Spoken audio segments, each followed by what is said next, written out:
பழத்தோட்ட ஊழியங்கள் கத்தரருளின ஊழியங்கள் திராட்சை பழத்தோட்ட ஊழியங்கள் கத்தரருளின ஊழியங்கள் அவரில் நிலைத்திருந்து கனி கொடுப்போம் கத்தர் வாய்க்க செய்வார் அவரில் நிலைத்திருந்து கனி கொடுப்போம் கத்தர் வாய்க்க செய்வார் துதி உமக்கே துதி உமக்கே துதி உமக்கே என்றுமே என்றும் துதி உமக்கே துதி உமக்கே துதி உமக்கே என்றுமே என்றும் துதி உமக்கே என்றுமே என்றும் துதி உமக்கே என்றுமே திராட்சை பழத்தோட்ட ஊழியங்கள் கத்தரருளின ஊழியங்கள்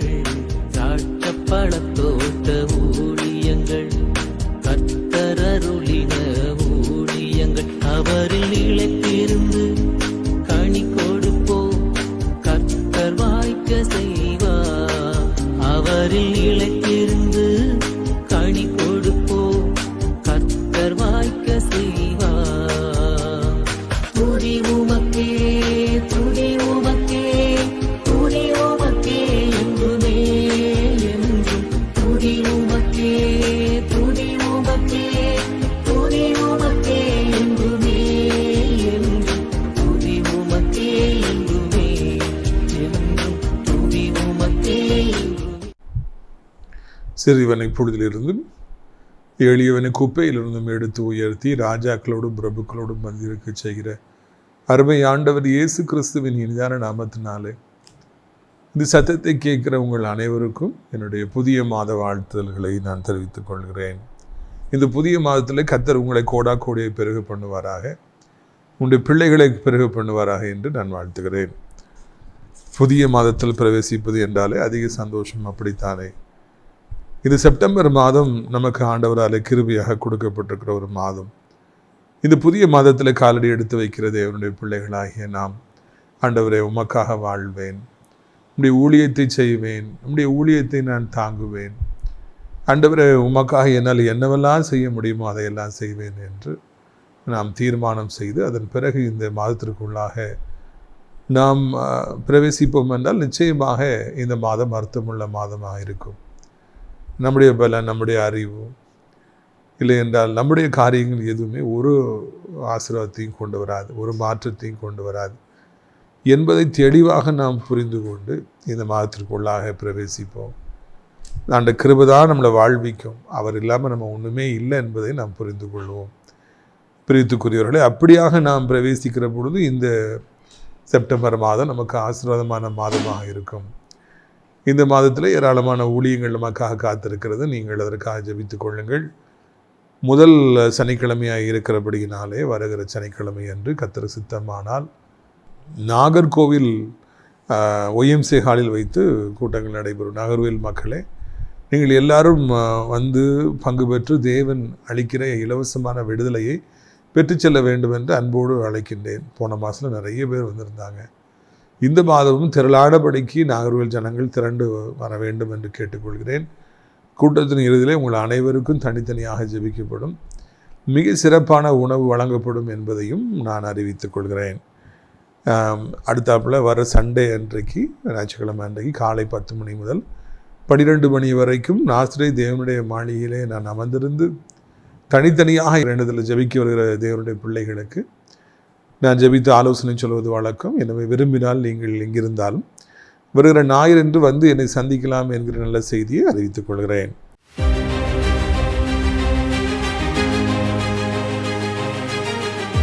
பிரியத்துக்குரியவர்களே, சங்கீதம் 41 இப்படியாக சொல்லுகிறது: சிறுமைப்பட்டவன் மேல் சிந்தையுள்ளன் பாக்கியவான், திங்கு நாளில் கர்த்தர் அவனை விடுவிப்பார். இன்றைக்கு யார் மீது நாம் சிந்தையாக இருக்கிறோம், நினைவாக இருக்கிறோம்? அநேக வாலிபர்கள் சினிமா நடிகர்கள் மீது, தங்கள் தலைவரின் மீது அவர்கள் நோக்கமாக இருக்கிறார்கள். ஒருவேளை எங்கு பிறந்தநாள் பார்ட்டி நடக்கும், எங்கு ஆட்டம் பாட்டம் கொண்டாட்டம் நடக்கும், எங்கே குத்துப்பாட்டை பாடுவார்கள், ஆடுவார்கள், நானும் அங்கு போயிருப்பேன் என்று சிந்தையாக இருக்கிறார்கள். வாழ்க்கை எப்படி அனுபவிப்பது என்பதில் சிந்தையாக இருக்கிறார்கள். ஆனால் கர்த்தரை அறிந்த நாமோ சிறுமைப்பட்டவர்கள் மேலே, எல்லாவற்றையும் இழந்து போனவர்கள் மேலே, துன்பத்தை அனுபவிக்கிற வியாதி அனுபவிக்கிறவர்கள் மேலே நான் சிந்தையாக இருந்து அவர்களை தேடி போய் அவர்களுக்கு உதவி செய்வதில் முதன்மையாக இருப்போம் என்றால், நமக்கு என்று ஒரு ஆபத்து வருகிற பொழுது கர்த்தர் நமக்கும் உதவி செய்வார், நம்மையும் பாதுகாப்பார், விடுவிப்பார். அதுவே நிலைத்து நிற்கும். கர்த்தர் இந்த நாளை நமக்கு ஆசீர்வித்து கொடுப்பாராக. பிரதர் கிறிஸ்டோபர் ராஜா.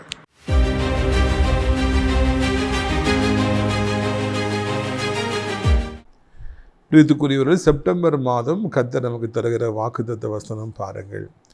1 சாமுவேல் 1வது அதிகாரம் 17வது வசனம். அதற்கு ஏலி, சமாதானத்தோட போ, நீ இஸ்ரவேலின் தேவனிடத்தில் கேட்ட உன் விண்ணப்பத்தின்படி அவர் உனக்கு கட்டளையிடுவாராக.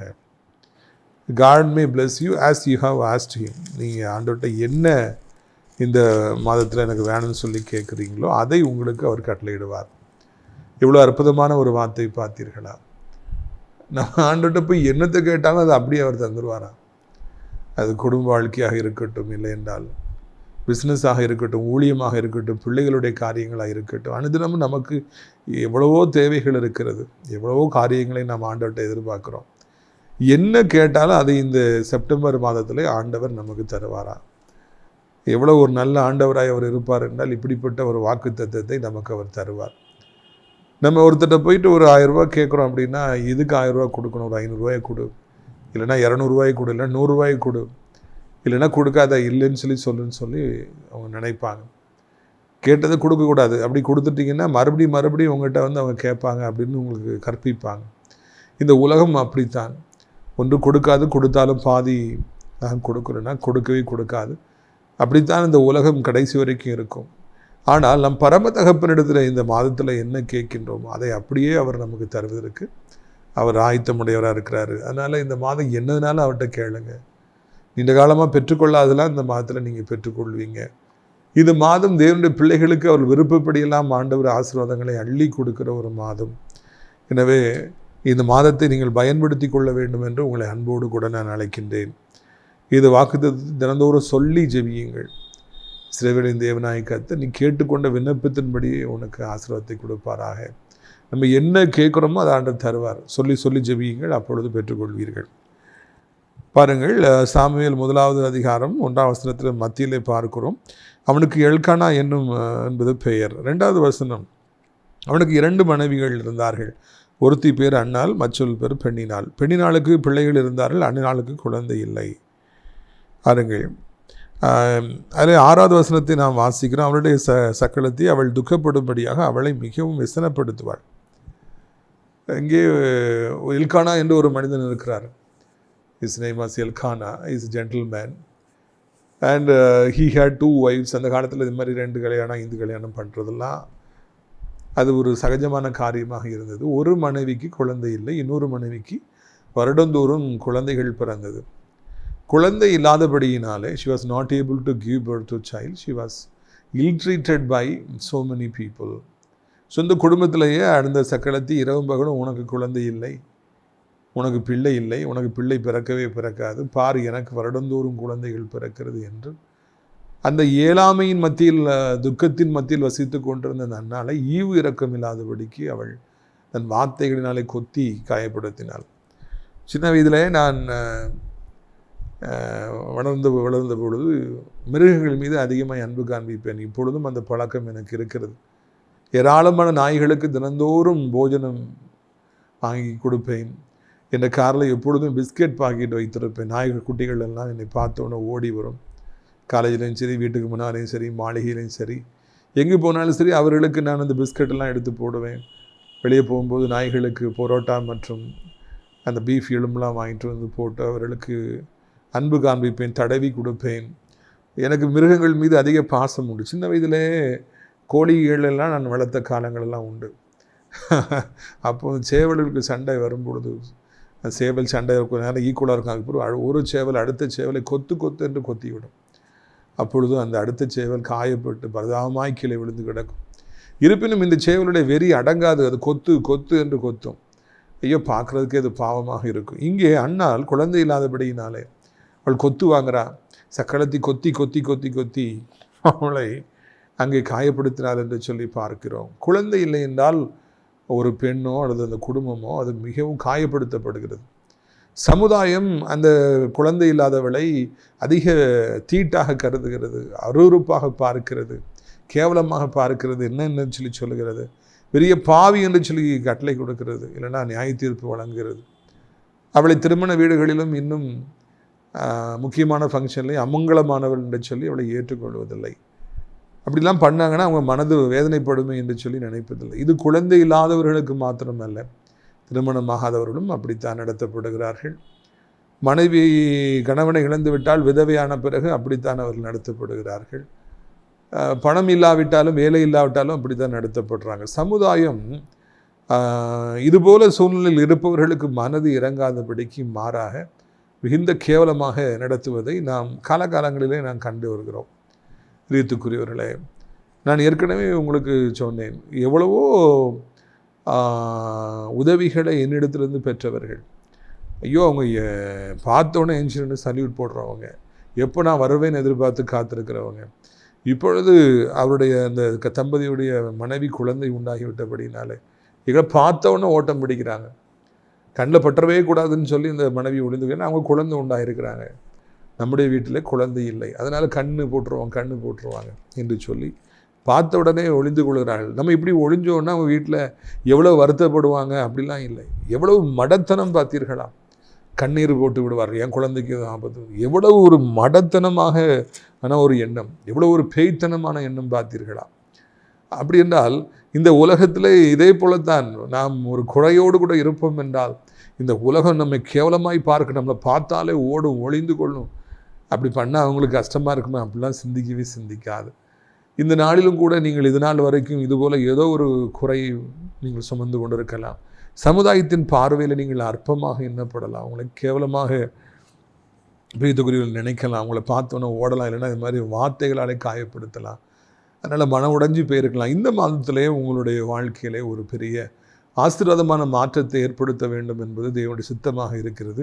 எனவே தான் இந்த வசனத்திலிருந்து உங்களிடத்தில் பேசும்படியாக ஆண்டவர் இந்த நாளிலே உதவி செய்திருக்கிறார்.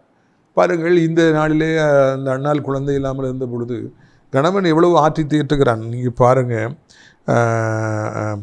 அந்த 8ஆம் வசனத்தில் சொல்லுகிறான், அண்ணாலே ஏன் அழுகிறாய், ஏன் சாப்பிடாதிருக்கிறாய், ஏன் சஞ்சலப்படுகிறாய், 10 குமாரரை பார்க்கில் நான் உனக்கு அதிகம் இல்லையா என்றான். பார்த்தீங்களா? அப்போ 10ஆவது வசனம் சொல்லுங்க, அவள் போய் மனங்க சேர்ந்து மிகவும் அழுது கர்த்தரை நோக்கி விண்ணப்பம் பண்ணி, ஆலயத்துக்கு போயிட்டு அவங்க அழுறாங்க. ஒரு பக்கம் கணவர் சொல்லுகிறார், ஏம்மா நீ வருத்தப்படுற, குழந்தை இல்லைன்னா என்ன, நான் உனக்கு 10 பிள்ளைகளுக்கு ஈக்குவல்ல, எதுக்காக நீ கவலைப்படுற, இல்லாமல் சொல்லி ஆற்றி தேற்ற அந்த உலகப்புறமான கணவன் நினைக்கின்றார் மனைவி அழுது கொண்டிருப்பதை பார்த்து. ஆனால் அந்த வார்த்தைகள் எதுவும் அண்ணாளுக்கு ஒரு திருப்தியை தரவில்லை, ஒரு ஆறுதலை தரவில்லை. அவளுக்கு அந்த வார்த்தைகள் தேவையில்லை, அவளுக்கு ஒரு அதிசயம் தேவை, ஒரு அற்புதம் தேவை, ஒரு குழந்தை தேவை. இதை நீங்கள் நன்றாக புரிந்து கொள்ள வேண்டும். அநேக நேரங்களிலே நாம் பிரச்சனைகளோடு இருக்கும் பொழுது யாராவது அன்பாக பேச மாட்டார்களா, ஆறுதலாக பேச மாட்டார்களா, என்னை ஆற்றி தேற்ற மாட்டார்களா என்று நாம் எதிர்பார்க்கிறோம். அது தவறல்ல, அது மனிதனுடைய இயல்பு. எப்பொழுதெல்லாம் மனிதர்கள் அதிகமாக கஷ்டங்கள் மத்தியில் கடந்து போகிறாங்களோ அப்போல்லாம் அவங்க அந்த பிரச்சனையை யார்ட்டையாவது சொல்லணும், அழணும், இல்லைன்னா யாராவது என்னை ஆறுதல் படுத்தணும், பலப்படுத்தணும் எதிர்பார்ப்பாங்க. ஒருவர் விழுந்து கிடக்கும் பொழுது என்னை யாராவது தூக்கிவிட மாட்டார்களா என்று எதிர்பார்ப்பது இயல்பு தான். ரொம்ப வருஷமாக கணவன் தன்னை தூக்கி விட்ட பொழுது, ஆற்றி தேற்றிய பொழுது அண்ணால் அதற்கு இசைந்து கொடுத்தால் போதும்னு அந்த திருப்தியில் இருந்தால், இப்போ பிரச்சனை தாங்க முடியாமல் போயிடுச்சு. இந்த கணவனுடைய வார்த்தைகள் அல்ல, எனக்கு ஒரு அற்புதம் தேவை, எனக்கு தேவை குழந்தை என்பதை அறிந்து அவள் ஆலயத்தில் போய் அழுதாளாம். நம்ம மனிதர்களிடத்தில் நம்முடைய பிரச்சனைகளை சொல்லி அழுது சமாதானத்தை பெறுவதை விட, இல்லைன்னா மனிதர்கள் நம்மை ஆற்றி தேற்றி நமக்கு சமாதானம் பெறுவதை விட, தேவ சமூகத்தில் போய் இந்த நிந்தை என்னை விட்டு நீங்க வேண்டும், இந்த கசப்பு என்னை விட்டு நீங்க வேண்டும், அவளுக்கு முன்னால் நான் தலை குனிந்து நிற்கக்கூடாது, சமுதாயத்தின் மத்தியில் நான் தலை குனிந்து நிற்கக்கூடாது, ஆண்டவரே நீர் எனக்கு ஒரு அற்புதத்தை செய்ய வேண்டும், எனக்கு ஒரு மாறுதலை தர வேண்டும். நான் வெறும் குழந்தையை மாத்திரம்தான் குறி வச்சு பேசுகிறேன்னு நீங்கள் நினைக்க வேண்டாம். என்ன ஒரு காரியத்தில் நீங்கள் இன்றைக்கு குறைபட்டிருந்தாலும் அது நிமித்தமாய் நீங்கள் மனக்கசப்பை வேதனை சந்தித்து கொண்டிருந்தாலும் அதை நீங்கள் ஆண்டவரிடத்தில் இந்த மாதத்தில் போய் சொல்லி ஆண்டவரிடத்தில் ஒரு அற்புதத்தை எதிர்பார்ப்பதை நீங்கள் வழக்கமாக வைத்துக் கொள்ளுங்கள். மனுஷங்களுடைய ஆறுதல் நமக்கு தேவையில்லை, மனுஷங்களுடைய சிம்பத்தி நமக்கு தேவையில்லை, மனுஷங்களை தேடி ஓடுற பழக்கம் நமக்கு வேண்டவே வேண்டாம். ஆண்டவர் சமூகத்துக்கு ஓடி போய் பாருங்கள், நம்முடைய பிள்ளை என்னை பார்த்து இப்படிலாம் சிரிக்கிறாங்க, என்னை பார்த்து அவ்வளோ அருவருப்பாக எல்லாருக்கும் தெரியுது. ராஜா நீங்கள் ஒரு அற்புதத்தை கண்டிப்பாக செய்யணும்னு சொல்லிட்டு நம்ம ஆண்டவர்கிட்ட போயிட்டு நம்முடைய முறையிடுவது நம்முடைய வழக்கமாக வைத்துக்கொள்வோம். மனுஷங்கிட்ட முறையிடவே வேண்டாங்க, கத்தட்ட முறையிடுங்க. ஜெபிக்க ஜெபிக்க ஜெபிக்க பரலோகம் கேட்கும். ஆண்டவர் உங்களுடைய வார்த்தைகளை கேட்பார். ஆண்டவர் உங்களுக்காக கொதித்தெழுவார். என் பிள்ளை இப்படிலாம் பண்ணுறாங்களான்னு சொல்லிட்டு ஆண்டவருக்கு அது தாங்க முடியாது. ஜெபம் என்பது இந்த உலகத்திலே மிகவும் வலிமையானது. ஆண்டோட சமூகத்தில் காத்து கிடப்பது தான் சரியான தீர்வாக இருக்கும். இங்கே இந்த பெண் அண்ணால் அதை புரிந்து கொள்கிறாங்க, போய் ஜெபம் பண்ணுறாங்க. ரொம்ப காலம் அவங்க ஜெபம் பண்ணலைங்கிறத இந்த இடத்துல நம்ம பார்க்குறோம். முதல்ல இருந்தே பிரச்சனை வருது, வருஷம் வருஷம் பிரச்சனை வருது. இந்த சக்கரவர்த்தி வருஷம் வருஷம் கேவலமாக பேசுகிறா, சமுதாயம் பேசுது. அவங்க அழுதுகிட்டே இருக்கிறாங்க, சாப்பிடாமலே கிடக்கிறாங்க, புருஷன் பேசிக்கிட்டே சமாதானப்படுத்திகிட்டே இருக்கு, அப்படியே போயிடுது. ஆனால் இப்போ ஒரு மாற்றம் வருது, அவங்க தேவ சமூகத்துக்கு வராங்க. ரொம்ப வருஷமாக அவங்க ஜெபிக்கலை, போராடலை, இப்போ தேவ சமூகத்துக்கு வந்துட்டாங்க.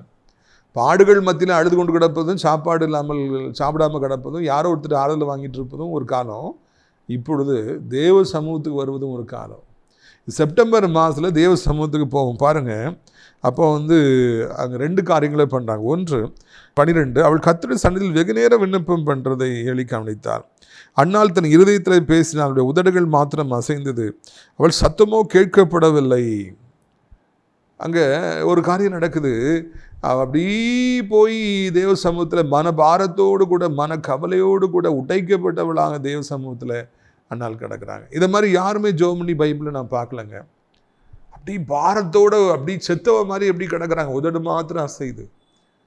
அந்த அளவுக்கு உள்ளத்தில் அதிக துக்கம், அதிக கவலை, அதிக நிந்தை. இனியும் தாங்க முடியாது, இனியும் என் வாழ்க்கையில் நான் இப்படி நிந்தையோடு வாழக்கூடாது. ஒன்று என்னை நீ ஆசீர்வதிக்க வேண்டும், இல்லை என்றால் என்னை கொன்று போட வேண்டும் என்று சொல்லி, ஆண்டவரே தோத்திரம் என்று சொல்லி அவள் அதிக பாரத்தோடு ஜெபிக்கிற, பல மணி நேரமாக அசையாதவளாக இருக்கிறாள். கொஞ்சோல வாய் மாத்திரம் அசையுது.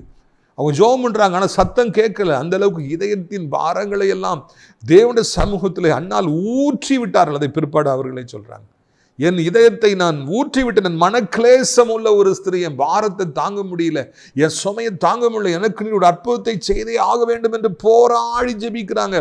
பல மணி நேரமாக அசையாத ஒரு செத்த பிணத்தை போல கடந்து மனதை ஒருமனப்படுத்தி பரலோகத்தை நோக்கி பார்த்து அவங்க ஜெபிச்சாங்களா. இதுதான் ஜெபம், இதுதாங்க பாரமுள்ள ஒரு ஜெபம். இந்த ஜெபத்தை தான் ஆண்டவர் இன்னைக்கு எதிர்பார்க்கிறாரு. 5 நிமிஷம் நம்ம ஜெபம் பண்ணுறோம், 10 நிமிஷம் ஜெபம் பண்ணுறோம், எஞ்சி போயிட்டே இருக்கிறோம்.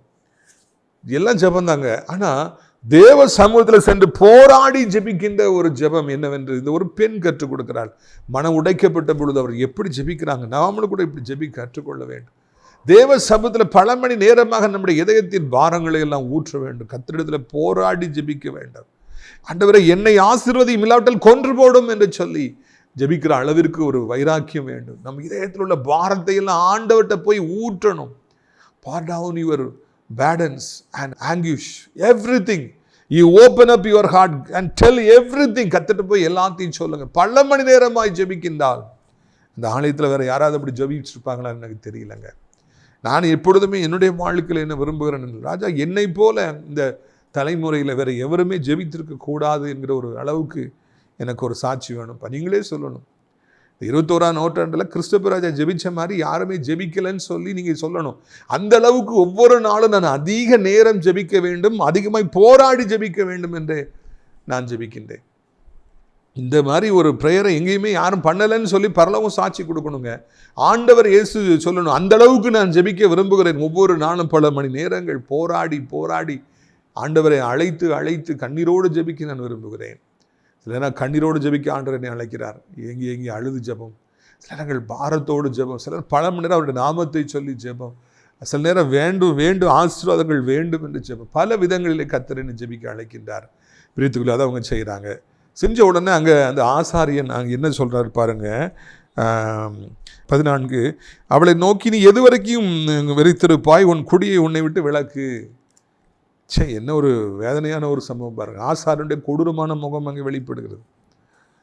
ஆசாரியன் நல்ல பொறுப்புள்ள ஆசாரியர், அங்கே ஆலயத்தில் இருக்காரு, எல்லாம் நடக்கிறதெல்லாம் கவனிக்கிறேன், எல்லாம் சரிதான், இஸ் ஆன் டியூட்டி. ஒரு பெண் பல மணி நேரம் அசையாமலே கிடக்கா, உதடு மாத்திரம் அசையுதுன்னா அது அவங்க ஜெபம் பண்ணுறாங்க. ஏன்னா நான் நினைக்கிறேன் இந்த ஆசாரியனுக்கு அப்படிப்பட்ட ஜெப வீரர்களை பார்த்த அனுபவம் இல்லை. அவரும் அப்படி ஜெபிக்கவில்லை. அவருடைய பிள்ளைகள் எல்லாம் பேலியல் பிள்ளைகளாக இருந்து அவளை அக்கிரமம் செய்யும் பொழுது அவரும் இப்படி ஜெபம் பண்ணி இருந்தாருன்னா கண்டிப்பாக அவருடைய பிள்ளைகள் ஒருவேளை மனம் திரும்பி இருப்பார்கள். அவருக்கு எப்படி ஜெபிச்சு பழக்கம் இல்லை. பட் அவர் ஒரு ஆசாரியர், அதை நம்ம குறை சொல்கிறதுக்கு வரலை. அப்போது இவள் குடித்து வைத்திருக்கிறாள் என்று நினைத்து அங்கேயும் கேவலமாக நீ எவ்வளோ நேரம் குடிப்பா பொம்பளை, குடிச்சிட்டு அழைத்துக்கனி வந்து கிடப்பேன் அப்படின்னு சொல்லி கேவலமாக பேசினாங்க. ஏற்கனவே சமுதாயம் கேலி பேசியது, அடித்தது. சக்களத்தி குடும்பத்தில் அவள் கேவலமாக பேசினா, இப்போ ஆலயத்தில் அமைதி தேடி வந்து அங்கேயும் பிரச்சனை, அங்கேயும் ஆசாரியன் கேவலமாக பேசுகிறான். எங்கே போனாலும் சாத்தான் இடைவிடாது நிந்திப்பான். உங்கள் மனதை உடைக்கணும். உங்கள் ஜெபத்தில் நீங்கள் விசுவாசம் ஆயிட்டீங்கன்னா உங்களை கர்த்தர் ஆசீர்வதிச்சிருவார். அப்போ ஜெபம் நடக்கிற இடத்துலையும் உங்களுடைய மனதை உடைக்கணும். ஜெபிக்க போகிற இடத்துலையும் பிரச்சனையை கொண்டு வரணும். கூட இருக்கிற ஜெபிக்கிறவங்களால பிரச்சனையை கொண்டு வரணும். ஆலயத்தில் பிரச்சனையை கொண்டு வரணும். நீங்கள் ஒரு ஃபெல்லோஷிப் போனால் அதுலேருந்து உங்களை வெளியே கொண்டு வரணும். அங்கே பிரிவினை உண்டாக்கணும், சண்டையை போட வைக்கணும், அங்கே உங்களை கேவலமாக பேச வைக்கணும்.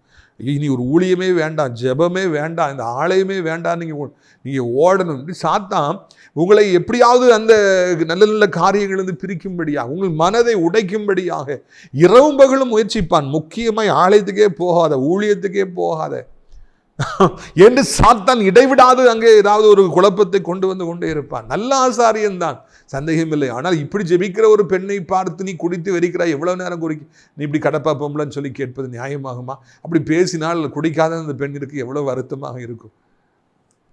சாத்தான் இஸ் ஆன் ரேம்பேஜ். அவன் இப்படி தான் இன்னைக்கு பல குழப்பங்களை ஏற்படுத்தி இவங்களே ஆலயத்துக்கே போக விடக்கூடாது, ஜெபிக்கே விடக்கூடாது, பரிசுத்தவான்கள் கூட இருக்க விடக்கூடாது அப்படின்னு முயற்சிக்கிறான். நம்ம ஊழியத்தில் இருந்து எத்தனை பேர் பிரிஞ்சு போயிருப்பாங்க தெரியுமா? நம்மகிட்ட இருந்து அவ்வளவு நன்மைகளை ஜெபித்து நன்மைகளை பெற்றுக்கொண்டு எத்தனையோ பேர் இன்னைக்கு எங்கெல்லாமோ செதறி போய் கிடக்கிறாங்க. காரணம் என்ன? இங்கே இருந்தாங்கன்னா ஆசீர்வதிக்கப்பட்டு விடுவார்கள், இன்னும் நன்மைகளை பெற்றுக்கொண்டு விடுவார்கள் என்று சாத்தான் அவர்களை எல்லாம் பிரித்து கொண்டு போனான். பிரித்துக்கொள்ள அதை சாத்தான் செய்ய தான் செய்வான். ஆனால் இந்த பெண் அப்படி போகலை. அவங்க என்ன சொல்கிறாங்க பாருங்க, 15. அதற்கு அண்ணால் பிரதியுத்தரமாக, அப்படியல்ல என் ஆண்டவனே, நான் மன கிளேசம் உள்ள ஸ்திரீ, நான் திராட்சரசத்தையும் மதுவெல்லாம் குடிக்கலை, நான் கர்த்தர் சந்நிதியில் இதயத்தை ஊற்றி விட்டேன், நீ என்னை பேலியாளின் மகளை எண்ணாதீரும் அப்படின்னு சொல்லிட்டு அவங்க அழகாக சொல்கிறாங்க. No I am not at all a drunkard woman, no I am not such a sort of person as you think. எனக்கு மனக்கிலேசம், எனக்கு பிரச்சனை, குழந்தை இல்லாததில் 1000 போராட்டம், அதனால என்னுடைய இதயத்தை நான் ஊற்றிருக்கேன், நீங்கள் இன்னும் தப்பாக நினைக்காதீங்க ஐயான்னு சொல்லி அழகான ஒரு பதிலை கொடுத்தார்கள். அப்படி பதிலை கொடுக்கலன்னு இந்த ஆளுது நம்ம நினச்சி சரிதான்னு சொல்லியிருப்பார். அழகாக பதில் கொடுக்குறாங்க. நீங்கள் தப்பாக புரிஞ்சுருக்கிறீங்க. நோ அப்படிலாம் கிடையாது, நான் ஜெபிக்கிறேன், அதுக்கு தான் வந்திருக்கிறேன். அந்த குற்றச்சாட்டை கண்டு பயப்படவில்லை. அந்த பொய் குற்றச்சாட்டினாலே மனம் சோர்ந்து போகலை. தான் ஒரு உத்தமி என்பதை உடனே அவங்க தெரிவிக்கிறாங்க. நோ இதுதான் என் சிச்சுவேஷன் சொல்லி அவங்க தெரிவிக்கிறாங்க. நான் நினைக்கிறேன் பல மணி நேரமாய் காத்திருந்து ஜெபித்தபடினாலே ஆண்டவர் அப்படி பேசுவதற்குரிய பலத்தை அந்த அன்னாளுக்கு கொடுத்துருக்க வேண்டும். நீங்கள் பல மணி நேரம் ஜெபிப்பீங்கன்னா பதில் கொடுப்பதற்கு தேவையான பலனை தருவார், பேசுவதற்கான பலனை தருவார். இந்த மாதிரி வார்த்தைகளை கண்டு பயப்படுறதுக்கு ஆண்டவர் அனுமதிக்க மாட்டார். நீங்கள் ஆவியிலே உள்ளார்ந்த மனிதனிலே பலப்படுவீர்கள். எப்பொழுது பல மணி நேரம் இந்த மாதிரி அண்ணாள் மாதிரி ஜெபிச்சு கிடந்தீங்கன்னா, உள்ளார்ந்த மனிதன் நாளுக்கு நாள் பலப்பட வேண்டும் என்றால் இதே போல பல மணி நேரம் ஜெபிக்க வேண்டும். அப்பொழுது இது போல பிரச்சனைகள் எல்லாம் நம்மை ஒன்று செய்யாது, நம்ம எதுவுமே செய்யாது. நம்ம துணிஞ்சு நம்ம நிற்கலாம். அதுக்கு காரணம் அந்த பலன் நமக்கு வர வேண்டும் என்றால் பல மணி நேரங்கள் நாம் போராடி ஜெபிக்க வேண்டும் என்பதே. அப்படி அந்த எக்ஸ்பிளனேஷன் அவங்க கொடுக்குறாங்க. I am not such a sort of person, நான் அப்படி குடிக்கலாம் இல்லையா, ஜெபிக்கிறேன்னு சொல்லி. நமக்கு மனபலன் வேண்டும், நமக்கு பேசுகிற ஆற்றல் வேண்டும், பிரச்சனைகளை எதிர்கொள்ளுகிற ஆற்றல் வேண்டும் என்றால் பல மணி நேரம் ஜெபிக்கணும். அதில் மாற்றுக்கிறதே கிடையாது. ஒரு மனிதன் ஜெபிக்க தான், ஒரு விசுவாசி ஜெபிக்க தான் மறுரூபம் மாறாங்க, டிரான்ஸ்ஃபார்ம் மாறாங்க. பரலோகம் அவங்க பக்கமாக திரும்புது, எல்லாமே அவங்களுக்கு திரும்புது. சாபம் பிசாசு தூசிக்கிறவங்கலாம் ஓடி போகிறாங்க, வியாதி ஓடி போகுது, பலகீனம் ஓடி போகுது, தொடர்ந்து வருகிற தோல்விகள் ஓடி போகுது, சாபத்தின் ஆவிகள் ஓடி போகிறது, துன்பப்படுத்துகிற மனிதர்கள் காணாமல் போகிறாங்க, நிந்திக்கிற மனிதர்களை கர்த்தர் வாதிக்கின்றார். அநேக ஆசீர்வாதமான மாற்றங்கள் உண்டாகிறது. எப்பொழுது தெரியுமா? நீங்கள் தொடர்ந்து ஜெபிக்கிற பொழுது. இந்த மாதத்தில் ஜெபத்தை விட்டுறாதீங்க. இது மாதம் ஜெபிக்கிற மாதம், ஜெபித்து பெற்றுக்கொள்கிற ஒரு மாதம். அண்ணால் நமக்கு முன்னால் ஒரு மாதிரியாக இருக்கிறாங்க. ஜெபம் பண்ணுங்க, போராடி ஜெபம் பண்ணுங்க, அப்பொழுது கண்டிப்பாக பெற்றுக்கொள்வீர்கள். பாருங்கள், உடனே அந்த ஏலியை சொல்கிறார், ஏலி சமாதானத்தோடு போ, நீ இஸ்ரவேலின் தேவனிடத்தில் கேட்ட உன் விண்ணப்பத்தின்படி அவர் உனக்கு கட்டளையிடுவாராக. அப்பொழுது அவள் உம்முடைய அடியாளுக்கு உம்முடைய கண்களில் தயை கிடைக்க கடவுது என்றால். அப்புறம் அவள் துக்கமுகமாக இருக்கலை. உடனே அவர் வெக்கப்பட்டு போயிடார். சாரிம்மா, அப்படிதான் அந்த வாக்குத்தத்தம் கொடுக்குறார். இந்த மாத வாக்குத்தத்தம் எந்த ஆசாரியன் கேவலமாய் பேசினானோ அதே ஆசாரியன் மூலமாக சரியான ஆசீர்வாதமான வார்த்தை கிடைக்குது, வாக்குத்தத்தம் கிடைக்கிறது. நன்றி ஐயான்னு சொல்லிட்டு போகிறாங்க. சண்டை போடலை, சட்டையை பிடிக்கல, நன்றியா என்னை புரிஞ்சுக்கிட்டீங்கன்னா அது போகுன்னு சொல்கிறார். அதுக்கு பிறகு அண்ணால் துக்கமுகமாக இருக்கவில்லை, அதை நீங்கள் கவனிக்கணும். அதுக்கு பிறகு அவன் துக்கமுகமாக இருக்கு. ஜோம் பண்ணிட்டு வந்தாச்சு, ஆசாரியன் வாக்கு கொடுத்தாச்சு, கர்த்தர் சொல்லிட்டாரு, இனி எனக்கு குழந்தை பிறக்கணும், அவங்க துக்கமாக இருக்குல்ல. இதை அநேகர் இன்றைக்கு பின்பற்றாமல் இருப்பதை பார்க்குறோம். எவ்வளோ ஜோம் பண்ணிட்டு வந்தாலும், எவ்வளோ பைபிள் வாசித்தாலும் தொடர்ந்து அவங்க துக்கமாகவே இருப்பாங்க, தொடர்ந்து கவலைப்பட்டுக்கிட்டே இருப்பாங்க. ஜோம் பண்ணிட்டு வந்திருக்கோம்ல, ஊழியக்காரர் ஜோம் பண்ணியிருக்காரு, நீங்கள் ஜோம் பண்ணியிருக்கிறீங்க, உபவாசம் பண்ணியிருக்கிறீங்க, கண்டிப்பாக துக்கமுகமாக இருக்கக்கூடாது. இதில் பாருங்கள், அண்ணால் ஒரு பொருத்தனையோடு ஜெபிக்கிறாங்க. அதையும் நம்ம இன்னொரு நாளில் நம்ம தெளிவாக நாம் பார்க்க வேண்டும். எனக்கு குழந்தை தந்தால் அது தருவேன் என்று பொருத்தனையோடு ஜெபிக்காங்க. இந்த நாளிலே இந்த காரியங்கள் எல்லாம் நமக்கு முன்மாதிரியாக இருக்கிறது. துக்கமுகமாக இருக்காதீங்க. ஒரு ஜெபத்துக்கு போயிட்டு வந்த பிறகு, நல்லா ஜெபம்ன பிறகு கர்த்தர் நீ ஆசீர்வதிப்பார், அவர் கொடுத்துட்டாரு, நன்மை தந்துட்டாருன்னு சொல்லிட்டு நீங்கள் துக்கமுகமாக இருக்காதீங்க. அதுக்கு முன்னோடி துக்கமுகமாக இருந்தாங்க, இப்போ அவங்க துக்கமுகமாக இருக்கலை. எப்பொழுதும் சந்தோஷமாக இருங்க. கர்த்தர் எனக்கு அற்புதத்தை செய்வார், அதிசயத்தை செய்வார் என்று துக்கமுகமாக இல்லாமல் சந்தோஷமாக இருங்க. கிறிஸ்துவுக்குள் சந்தோஷமாக இருங்க. அதுக்கு பிறகு நீங்கள் பாருங்கள் என்ன ஆகிறது என்று பாருங்கள். 20வது வசனம். சில நாள் சென்ற பின்பு அன்னாள் கர்ப்பவதியாகி ஒரு குமாரனை பெற்று கர்த்தரிடத்தில் அவனை கேட்டேன் என்று சொல்லி அவனுக்கு சாமுவேல் என்று பெயரிட்டார். உடனே ஆண்டவர் அந்த சாமுவேலை கொடுத்துட்றாங்க. எத்தனையோ வருஷமாக குழந்தை இல்லை, சர்ச்சில் போய் ஜெபம் பண்ணிட்டு வந்த உடனே, ஆசாரியனை ஆசீர்வதிச்ச உடனே கர்ப்பவதியாகி அழகான ஆண் குழந்தை பெற்று எடுக்கிறாங்க சாமுவேல். ஆண்டவர்கிட்ட கேட்டேன், என்ன கொடுத்தார். So his name is Samuel அப்படின்னு சொல்கிறாங்க. சொல்லிட்டு அந்த குழந்தை ஆண்டவருக்கு கொடுக்குறாங்க. இஸ்ரவேல் 2 பெரிய ராஜாக்களை அறிமுகம் செய்த, மிக பெரிய பலத்த காரியங்களை ஆண்டவருக்காக இஸ்ரவேலுக்காக செய்த மாபெரும் தீர்க்கதரிசி ஆகிய அந்த சாமுவேலை அவர் குழந்தையாக பெற்றாங்க. கர்த்தர் எவ்வளோ பெரிய போராட்டத்துக்கு பிறகு கொடுத்த பிள்ளை எவ்வளோ ஆசீர்வாதமான பிள்ளையாக இருந்துச்சு பார்த்தீங்களா. இதுக்கு தான் இவ்வளோ பிரச்சனைகள் வந்தது என்று நாம் புரிந்து கொள்கிறோம். உங்களுக்கும் கர்த்தர் இந்த மாதத்தில் அதே போல் சாமுவேலை தருவார், ஆசீர்வாதத்தை தருவார். அது மிக பெரிதானதாக இருக்கும், ஆசீர்வாதமானதாக இருக்கும். அந்த பெண்ணிலாளுடைய பிள்ளைகளை குறித்து ஒன்றுமே டீட்டெயில்ஸ் இல்லைங்க, எல்லாம் பொக்கு வெடிகள், ஒன்றுக்கு உதவாத பிள்ளைகள். ஆனால் அண்ணாளுடைய பிள்ளையோ மிகப்பெரிய தீர்க்கதரிசி, கனம் பெற்ற தீர்க்கதரிசியாக இருந்தார். அப்படிப்பட்ட ஆசீர்வாதங்களை கர்த்தர் உங்களுக்கு தருவதை எல்லாரும் காண்பார்கள், நிந்தித்தவர்கள் காண்பார். இந்த மாதத்தில் உங்கள் நிந்தையை ஆண்டவர் நீக்குவார், உங்களை விட்டு நீக்குவார். இந்த மாதத்தில் அற்பமாய் பார்த்தவர்கள், கேவலமாய் பேசியவர்கள், அருவருப்பாய் பார்த்தவர்கள் வெட்கப்பட்டு போக முடியாது செய்வார், உங்களை உயர்த்துவார். உங்களுடைய ஆசீர்வாதத்திற்காக நான் ஜெபிக்க முடிய விரும்புகிறேன். கண்களை மூடுவீர்களாம். அப்போ பிதாவே, இந்த அருமையான நாளுக்காக நன்றி செலுத்துகிறோம், சோத்திரம் செலுத்துகிறோம். இது புதிய மாதத்தை காண ஆண்டவரே நீங்கள் உதவி செய்திருக்கிறீங்க. அப்போ அவருடைய கிருபை நாங்கள் புதிய மாதத்திற்குள்ளே பிரவேசிக்கிறோம். இது சத்தத்தை கேட்குற பிள்ளைகள் என்ன நிலைமையில் இருந்தாலும் அவர்களுக்கு உதவி செய்யுங்கப்பா, அவர்களை பலப்படுத்துங்கப்பா, ஸ்திரப்படுத்துங்கப்பா, ஆசீர்வதிங்க ஐயா. இந்த மாதத்தில் ஆஸ்பத்திரிக்கு போகவே கூடாது ஐயா, வியாதிகள் வரவே கூடாது, விபத்து நாசு மோசங்கள் வரவே கூடாது, பொல்லாத மனிதர்களும் பொல்லாத ஆவிகளும் எங்கள் நெருக்கவே கூடாது. ஆண்டவரை பண தட்டுப்பாடு இந்த மாதத்தில் வரவே கூடாது. ஏசப்பா, அவமானங்கள் வரக்கூடாது. அன்று சாத்தா எங்கள் எல்லைக்குள்ளே வரக்கூடாது, எங்களுடைய பிரியமானவர்கள் தொடக்கூடாது. ஆண்டவரை சோத்திரம் ஐயா, வேதனைப்படுகிறபடி எந்த ஒரு சம்பவம் இந்த மாதத்தில் நடக்கக்கூடாது. இந்த மாதம் முழுவதும் துவக்கம் முதல் முடிவு மட்டுமாக நம்முடைய கண்கள் பிள்ளைகள் மீது வைக்கப்பட்டிருப்பதாக. தேவரீருடைய பிள்ளைகளுக்கு மனம் இறங்கி அவருடைய நிந்தையை மாற்றுவீராக. நிந்தைகளை தாங்க முடியாதபடி, அந்த துயரத்தை தாங்க முடியாதபடி அழுது கொண்டிருக்கிற பிள்ளைகளுக்கு இந்த மாதத்தில் ஒரு அற்புதத்தை செய்யுங்க. அந்நாளுக்கு அற்புதம் செய்த கர்த்தர் இன்றைக்கு இந்த சத்தத்தை கேட்டு ஜெபித்து கொண்டிருக்கிற ஒவ்வொருவருக்கும் ஒரு அற்புதத்தை செய்யுங்க. முக்கியமாக நீண்ட காலமாக வியாதிப்பட்டிருக்கிற பிள்ளைகள், நீண்ட காலமாக நன்மைகள் இல்லாமல் இருக்கிற பிள்ளைகள், எதிர்பார்த்து காத்திருக்கிற பிள்ளைகளுக்கு இந்த மாதத்தில் ஒரு பெரிய அற்புதத்தை செய்து சந்தோஷப்படுத்த வேண்டும் என்று சொல்லி கெஞ்சி மன்றாடுகிறோம். தகப்பனே, நிந்தைகள் எல்லாம் நீங்கி போகட்டும் என்று சொல்லி ஜெபிக்கிறோம். வியாதிகள் நீங்கி போவதாக. ஆண்டவரை சோத்திரம் ஐயா, நானாக வியாதியாக இருந்தேன், எனக்கே ஆச்சரியமாக இருக்கேன், நீங்கள் எவ்வளோ ஸ்ட்ராங்காக இருக்கிறேன்னு சொல்ல உதவி செய்யுங்க. விபத்தை சந்தித்த பிள்ளைகள் மறுபடி இழந்து போன பலனை பெற்றுக்கொள்ளட்டும். இஸ்ரவேலுக்கு விரோதமான மந்திரவாதம் இல்லை, குறி சொல்வதும் இல்லை. எந்த ஒரு பிள்ளைகளுக்கு விரோதமாய் உருவாக்கப்பட்ட, ஏசப்பா பிள்ளைகளுக்கு விரோதமாய் உருவாக்கப்பட்ட எந்த ஆயுதம் வாய்க்காமலே போகட்டும். இந்த மாதத்தில் கர்த்தர் நீதிக்கு நீதி செய்வீராக, சரி கட்டுவீராக. நீதியுள்ள நியாயாதிபதியாக இருந்து உடைய பிள்ளைகளை எதிர்த்தவர்களை, நிந்தித்தவர்களுக்கு விரோதமாய் நியாய தீர்ப்பை கொடுப்பீராக. தேவ பலன் ஆண்டவரை ஒவ்வொருவருக்கும் உண்டாவதாக என்று சொல்லி கெஞ்சி மன்றாடுகிறோம் ராஜா. இயேசு கிறிஸ்துவின் நாமத்தினாலே ஆண்டவரை இப்பொழுதே நம்முடைய வல்லமை சத்தத்தை கேட்டு ஜெபித்து கொண்டிருக்கிற ஒவ்வொருக்குள்ளும் புறப்பட்டு போகட்டும். வருமானம் இல்லாத பிள்ளைகளுக்கு நல்ல வருமானங்களை ஏற்படுத்தித்தார். பல வருடங்களாய் கிடைக்காத நன்மைகள் கிடைக்கட்டும். எதிர்பார்த்திருக்கிற நன்மைகள் அவர்களுக்கு உண்டாகட்டும். எதிர்பார்க்காத ஆசீர்வாதங்களும் உண்டாகட்டும். நன்று நீரூற்றுகள் பாயட்டும். இந்த மாதத்தில் நன்மைக்கு மேல் நன்மைகள் உண்டாகும். கடன் பாரங்கள் எல்லாம் தீர்க்கப்பட்டு போகட்டும்.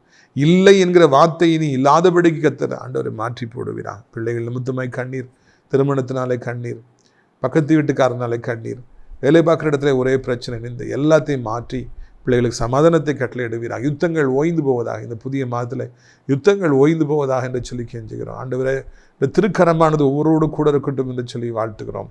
வாலிப பிள்ளைகள் வாலிபத்தின் பாவங்களிலிருந்து விடுவிக்கப்பட்டு போதை, செல்ஃபோன், பைக் அடிமைத்தனது மாற்றப்பட்டு உமக்காக வாழ ஒரு புதிய சேனை உமக்காக எழும்ப கர்த்தாவே உதவி செய்யுங்க.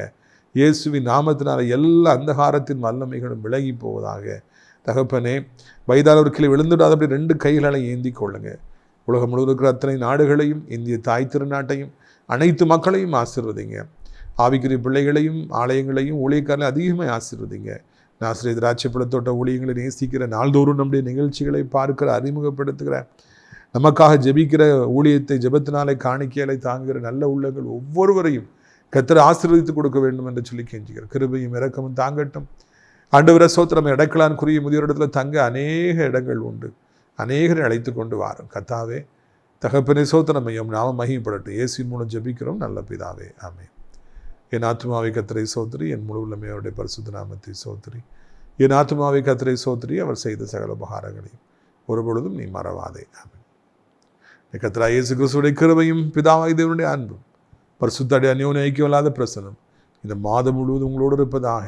அல்லேலூயா, அல்லேலூயா. God bless you, amen.